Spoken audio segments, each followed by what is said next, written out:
జిలేబీ రాసిన 2026 బ్లాగ్ కవితను ఒకసారి పరిశీలిద్దాం.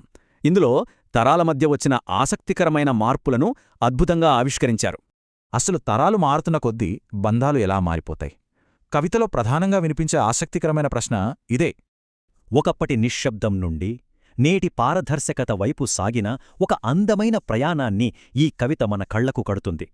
అయితే ముందుగా గతాన్ని చూస్తే అది మూగబోయిన గొంతుల సమూహం, అణచివేతకు గురైన హృదయ విధారక నేపథ్యం అక్కడ కనిపిస్తోంది.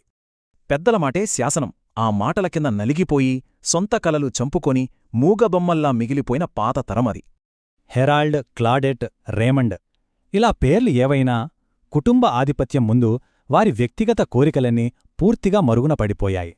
ఆలోచిస్తేనే చాలా బాధేస్తోంది. ఏకంగా 3 తరాల కన్నీళ్లు గొంతు దాటకుండా హృదయాల్లోనే ఇంకిపోయాయి. ఎంతటి బరువైన భావోద్వేగము కదా! కాని వర్తమానానికి వచ్చేసరికి సీన్ పూర్తిగా మారిపోయింది. కొత్తతరం రాకతో ఈ కథనం అత్యంత ఆశాజనకమైన మలుపు తిరుగుతుంది. ఆనాటి భయం, నిశ్శబ్దానికి నేటి రెవెల్, ఆడ్రియన్లా నిక్కచి నిజాయితీకి మధ్య ఉన్న తేడా ఇక్కడ స్పష్టంగా కనిపిస్తోంది కదా! ముందు మాట్లాడుకుందాం, ఆ తర్వాతే పెళ్లిచూపులు. పాత సంప్రదాయాలను పక్కనపెట్టి బహిరంగ చర్చకు ప్రాధాన్యత ఇస్తున్న ఆధునిక మార్పు ఇది. వాస్తవాలు బ్లాక్ కాఫీలాగా చేదుగా ఉన్నా సరే వాటిని ధైర్యంగా చర్చించుకోవచ్చని ఈ కవిత ఎంత అద్భుతంగా చెబుతోందో కదా! ఇక్కడ ముఖ్యంగా గమనించాల్సింది చేసుకోవచ్చా అనే భయం పోయి చేసుకుంటాను అనే ధైర్యం రావడం. అదే అసలైన వ్యక్తిగత స్వేచ్ఛ. ఈ కొత్త స్వేచ్ఛను ఆడ్రియన్ అర్థం చేసుకున్న తీరు ఎలాంటి ఆంక్షలు లేని పక్షుల స్వేచ్ఛా విహారాన్ని మనకు గుర్తుచేస్తుంది. అవును, సరిగ్గా ఇక్కడే అసలైన జీవన శుభారంభం జరుగుతుందే.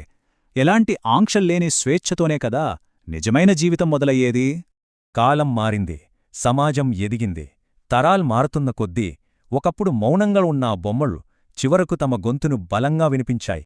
మనం స్వేచ్ఛగా ఎంచుకున్నప్పుడే మన నిజమైన జీవితం ప్రారంభమవుతుంది అనే అత్యంత బలమైన సందేశం ఈ కవిత ద్వారా తెలుస్తోంది. అయితే వేగంగా మారుతున్న నేటి ప్రపంచంలో ఇంకా ఏ తరాల గొంతులు బలంగా వినిపించాల్సిందో ఒక్కసారి ఆలోచించాల్సిన అవసరం ఎంతైనా ఉంది.